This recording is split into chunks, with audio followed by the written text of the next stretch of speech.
Hi guys, I hope you're doing great wherever you are. So today's post, I'd really love to share with you how I use my Burda style magazines. And this is a little guide for somebody who might be interested in Burda style magazines but aren't quite sure where to start.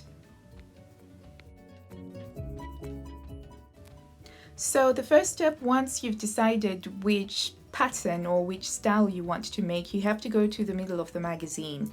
And if you look on the page that shows you all the styles at a glance, it will tell you using the dot system how difficult or how advanced the pattern is. So the pattern that I'm tracing today has got 3 dots, which means that it's an intermediate one for intermediate to advanced sewers. Burda sizing is pretty accurate in my experience, so it's quite important to make sure that you measure yourself correctly. They have very little ease in their patterns, so I would advise going a size larger if you're in between sizes. Once you've determined your size, you need to go onto the page with the instructions for your particular pattern. So for my particular pattern, it comes in 3 versions, A, B, and C, but I'm going to be going for version B. You also get information on where to find your pattern pieces. In my case, it's sheet C, and I need pattern pieces 21 to 27. It also shows me that the size 38 that I have to trace is going to be the long dashed line.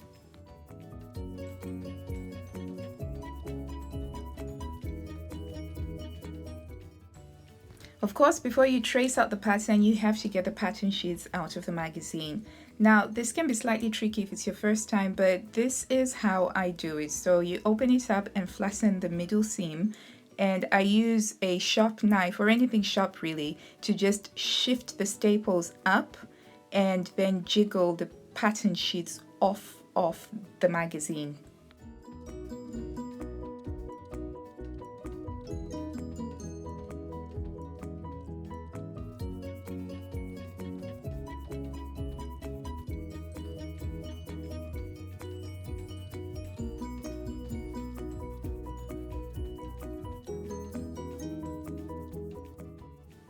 And there you have the full pattern sheet unfolded. There is a cut line down in the middle that you can use to separate the 2 pattern sheets, which is what I always do because I find it easier for storage and easier for tracing. Okay, so now my pattern sheet is ready for tracing, but I have to sort of figure out where are my pattern pieces. So going back to the magazine, I can see on there that the blue pattern lines on pattern sheet C are the ones that I should be keeping an eye out for. So going back to the pattern sheet, I will just focus on looking at the blue pattern lines. Other information that's included on there also includes the type of fabric that's recommended, as well as the fabric requirements which are on a table in there. It also shows you the notions that are required, and it also gives you further information on tracing the pattern pieces. So I highly recommend reading through the instructions before doing anything really. And there's also information about seam allowances, and I always make sure to check this despite my experience with Burda patterns because they've got different seam allowances and hem allowances for different patterns. So for this particular pattern, the seam and the edges all have the same 1.5 centimeter or 5/8 of an inch allowance. And the other important information is that it tells you how many pieces to cut of each pattern piece, and it also shows you a layout, although I rarely ever use the layouts. And with Burda patterns, sometimes they've got separate pattern pieces that aren't included on the pattern sheet because they are maybe rectangles or squares, and they'll just give you the measurements. And in my case, I've got pattern pieces A, B, C, and D that just have specific length and width requirements. Sometimes I trace this out, or sometimes I'll just cut this straight onto the fabric itself. But be sure to read and make sure that you've got enough fabric for any of these extra bits.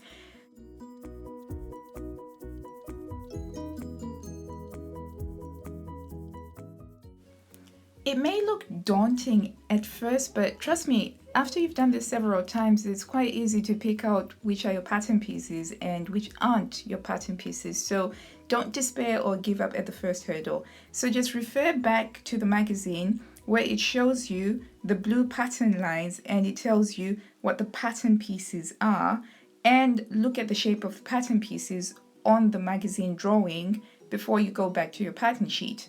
And I know that everything that looks blue belongs to the pattern that I want. So it's just a matter of finding them. And if you're familiar with reading maps, they've got a grid system to help with that. So if you look along the top length of the pattern sheet, there are those numbers in the colors referring to your pattern pieces. So 21 is written in blue, 21A is in blue, 22.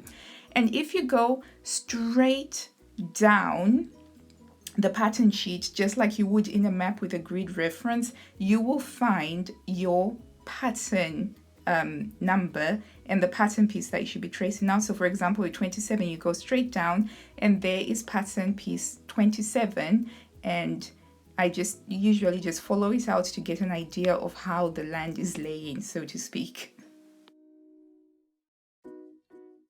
So once I familiarize myself with the pattern pieces and how they're laying, I'm ready to start tracing. For tracing, I prefer using baking parchment paper because it's cheap and it's easily available. I use the 45 centimeter length because that tends to cover most pattern pieces that are incredibly wide as well. I also use my canned tomatoes for my pattern ways. I just use whatever is handy and what's available because all of my tracing happens in the kitchen.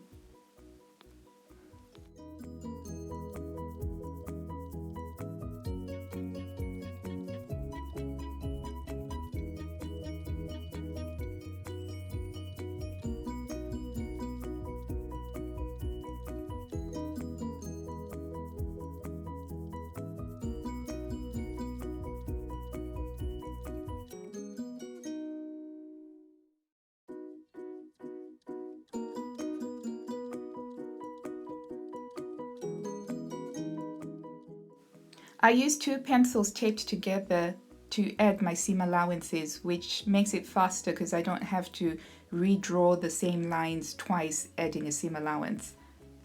When I tape the pencils together, that gives me a 1 centimeter seam allowance, which is something I'm perfectly happy to work with. For some patterns, I don't even bother putting in a seam allowance because I've gotten quite good at eyeballing the seam allowance that I prefer to work with. There is important information that I make sure to put on my trace pattern piece. So that includes the month and issue of the magazine, the size that I've traced out, the style number, the name of the pattern, and how many pattern pieces I have to cut out. And that's it. Just remember to be consistent with your seam allowances and your hems if you decide to deviate from what Burda has recommended.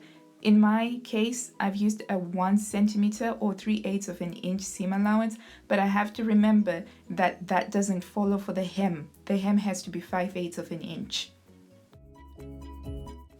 So that's it. That's my beginner's guide to using Burda. I hope you've enjoyed the video, and if you did, give it a thumbs up. And if you haven't already, please subscribe for new sewing related videos every week. Bye!